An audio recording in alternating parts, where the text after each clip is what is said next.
കഴിഞ്ഞ വർഷത്തെ വേൾഡ് കപ്പിൽ പോർച്ചുഗൽ സ്ക്വാഡിനെ സംബന്ധിച്ച് നോക്കുമ്പോൾ ഒരുപാട് സഹതാരങ്ങളുമായി അത്ര സപ്പോർട്ടീവല്ല, ഒരു എസെൻഷ്യൽ ടീം വർക്ക് നടന്നിട്ടില്ല.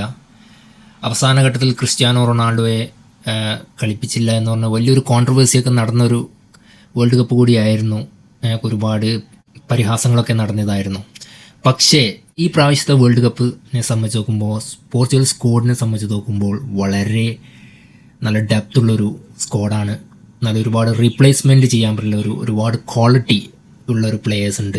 എല്ലാ ഡിപ്പാർട്ട്മെൻറ്റിലും നല്ല ക്വാളിറ്റി പ്ലെയേഴ്സ്, നല്ല ടാലൻ്റ് ആയിട്ടുള്ള പ്ലെയേഴ്സ് ഉണ്ട്. എന്നാൽ ഞാൻ വിരൽ ചൂണ്ടുന്നത് പോർച്ചുഗലിൻ്റെ ഹെഡ് കോച്ചായ റോബർട്ടോ മാർട്ടിനസിനെയാണ്. How can I trust him ഈ വരുന്ന വേൾഡ് കപ്പിൽ?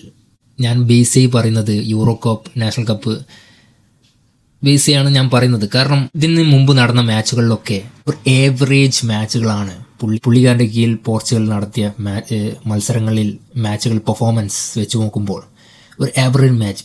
ചങ്ങായിൻ്റെ ഫോർമേഷൻ, സ്റ്റാറ്റിറ്റിക്സ് ഇതൊക്കെ ഓക്കെ ആണെങ്കിലും എക്സ്ട്രാ ലെവൽ പെർഫോമൻസ് ഒന്നും പോർച്ചുഗൽ നടത്തിയിട്ടില്ല. അത് യൂറോ കപ്പിലായാലും നാഷണൽ കപ്പിലായാലും എക്സ്ട്രാ ലെവൽ ബ്രേക്ക് ചെയ്യുന്ന ഒരു ബിഗ് കോമ്പറ്റീഷൻ ഓപ്പണൻറ്റ് ടീമെല്ലാം വരുമ്പോൾ അവർ നന്നായി സ്ട്രഗിൾ ചെയ്യുന്നത് നമ്മൾ കണ്ടിട്ടുണ്ട്. ഇവിടെയാണ് ക്വസ്റ്റ്യൻ വരുന്നത്, how can I trust him in the world cup? ഈ വരുന്ന വേൾഡ് കപ്പിൽ ചങ്ങായിനെ എങ്ങനെ വിശ്വസിക്കാൻ പറ്റും? നമുക്കറിയാവുന്ന കാര്യമാണ്, ബെൽജിയം ടീമിനെ ഒരു വൈക്കാക്കിയ ഒരു മാനേജറാണ് റോബർട്ടോ മാർട്ടിനസ്.